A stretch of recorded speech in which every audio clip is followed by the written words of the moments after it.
Welcome back to my channel అండి. ఇది ఏం కాయ చూసారా, గుర్తుపట్టారా? ఇది ఎలక్కాయ అండి. దీంతో పచ్చడి చేద్దాం అనుకుంటున్నాం. ఫస్ట్ పగల కొడతాం, చూపిస్తున్నాను చూడండి. ఇట్లా పగల కొట్టాలి. కొంచెం గట్టిగా ఉన్నాయండి, పచ్చిగా ఉన్నట్టున్నాయి. మా వారు తీసుకొచ్చారు ఊరు నుంచి. దీంతో పచ్చడి చేయమని చెప్తే చేద్దామని తీసానండి. ఇప్పుడు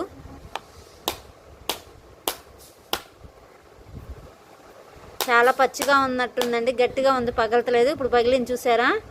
ఇందులో వచ్చే దాంతోనండి స్పూన్తో తీసి దీని ద్వారానే పచ్చడి చేస్తారన్నమాట. స్పూన్తో తీసేసుకుందాము. కానీ 3 కాయలు అయితే కానీ కొంచెం పచ్చడి కనిపించదండి. అందుకని 3 కాయలు తీసుకుంటున్నాను పచ్చడి చేయటానికి. కొంచెం కొన్ని పండుని ఉంటాయండి, అవి అయితే ఒక్కసారికి వచ్చేస్తుంది. ఇవి కొంచెం పచ్చిగా ఉన్నాయి, అందుకే కొంచెం గట్టిగా ఉండి రావట్లేదు. ఇవి కొంచెం వగరగాను పులుపుగా ఉంటాయి, అందుకని చింతపండు వేయాల్సిన అవసరం లేదండి. కానీ కొంచెం పండితే మాత్రం చాలా మంచిగా స్వీట్గా చేసుకోవచ్చు పచ్చడి. చాట్లో కూడా వాడుకోవచ్చు. కానీ కొంచెం పచ్చిగా ఉండటం మూలాన కొంచెం వగరగా ఉంది. చింతపండు అయితే అవసరం లేదండి. ఎండుమిరగాయలు వేసి నేను పచ్చడి చేస్తున్నాను. ఎక్కువ మిరపకాయలు వేయాలన్నమాట. అందుకే, ఎందుకంటే అది పులుపును కొంచెం ఆ వగర అనగాలి కాబట్టి ఎండుమిరగాయలు ఎక్కువ వేసుకుందామండి. చూడండి, ఇట్లా తీసేయాలన్నమాట మొత్తం. నేనైతే 3 కాయలు తీసుకుంటున్నానండి. కొంచెం రోటి పచ్చడి కనిపించాలి కదండి పచ్చడి మనకి, అందుకని నేను 3 తీసుకుంటున్నాను. ఒక కాయకి ఇంత వచ్చిందండి. ఇవ్వండి, ఎలక్కాయ పచ్చడికి ఎండుమిరగాయలు చిదుపుకున్నానండి. ఇదిగో ఇన్ని పడతాయి.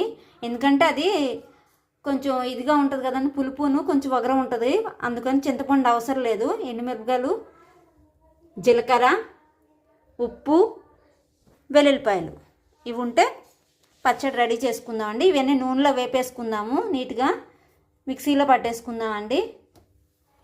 ఇదిగోండి, మూడు తీసుకుంటే కాయలు, ఎలక్కాయలు ఇంత అయిందండి. దీనికి ఇంత క్వాంటిటీకి ఇది సరిపోతుంది. ఇప్పుడు మనం నూనెలో వేపేసుకుందామండి. పాన్ పెట్టేసుకున్నానండి. కొంచెం వేడెక్కినాక మనం నూనె పోసేసుకుందాము. ఎక్కువ హైలో పెడితే మళ్ళీ మాడిపోయినాయి అంటే టేస్ట్ మారిపోద్ది. ఇగోండి, నూనె వేడేదాకా ఉందాము. నూనె వేడెక్కిందండి.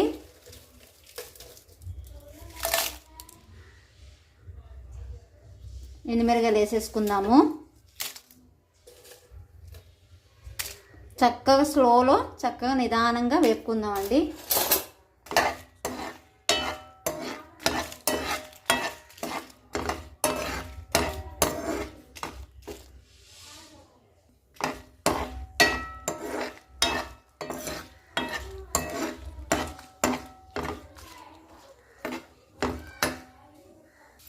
చూసారా, చక్కగా వేగిపోయినాయి. ఈ చల్లార్చినాక మిక్సీ పట్టుకుందాము. నేను తాలింపు కూడా వేద్దాం అనుకుంటున్నాను. కొంచెం ఉంటుంది, టేస్టీగా ఉంటుంది కాబట్టి నేను తాలింపు కూడా వేస్తానండి. ఇగో చక్కగా రంగు మారిపోయింది చూసారా? ఇంకా చాలండి, మాడిపోతాయి. ఇదిగోండి, ఎండుమిరగాయలు వేపేసాను కదా, దాంతోపాటు జీలకర్ర, కొంచెం ఉప్పు ఇవన్నీ వేసి కొంచెం కచ్చపిచ్చగా ముందు దంచేద్దాం, అదే మిక్సీ పట్టేద్దామండి. ఇది ఎలక్కాయ కూడా వేసేద్దాము. ఇది కూడా వేసేసి మిక్సీ పడదామండి. చూసారా, కచ్చాపిచ్చగానే దంచాను. మళ్ళీ ఇంకా మిక్సీ పట్టాలి, కొంచెం మెత్త కావాలి. వెల్లుల్లిపాయలు కూడా వేసేసుకుందాం ఇప్పుడు.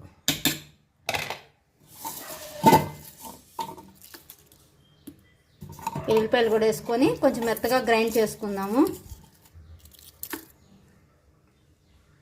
చూసారా, కమ్మటి వాసన వస్తుందండి. ఇంకా చాలు, మెత్తగానే అయిపోయింది. వెల్లుల్లిపాయలు కూడా బాగా నలిగిపోయినాయి. ఇంకా దీన్ని తాలింపు వేసుకుందాం.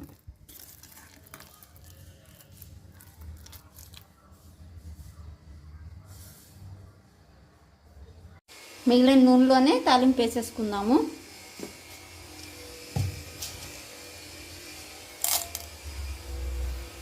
నూనె బాగా కాగింది. ఎండుమిరపకాయలు, జీలకర్ర, పచ్చెనపప్పు, శనగపప్పు, ఎల్లుల్లిపాయలు కొంచెం 4 దంచి రెబ్బలు వేసుకోండి, బాగుంటుంది.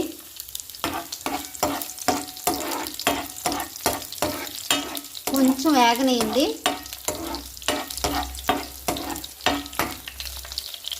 కూడా వేసేసుకుందాము. చూసారా తాలింపు చక్కగా వేగింది.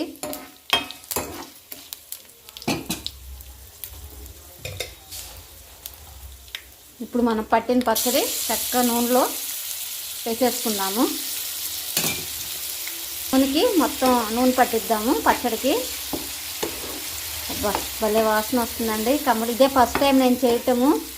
నేను కూడా యూట్యూబ్లో చూసే చేశానండి. మరి ఎట్లా ఉంటుంది అన్నది టేస్ట్ చేసి మా వాళ్ళు చెప్తే తినాలని ఉంది. చింతపండు అయితే వేయనక్కర్లేదండి, కంపల్సరీగా వేయక్కర్ల. ఇదే సరిపోతుందండి, పులుపును వగర సరిపోతుంది. ఎండుమిరగాయలు అయితే ఎక్కువ వేసుకోవాలి. ఇడ్లీలో కూడా బాగానే ఉంటుంది అనుకుంటున్నానండి, తెలీదు. సూపర్ ఉంది. ఇంకా మన బౌల్లో సర్వ్ చేసుకుందాం. ఇది చూసారా ఎంత కమ్మగా ఉందో, ఎంత కలర్ఫుల్గా ఉందో. వాసన అయితే భలే ఉందండి.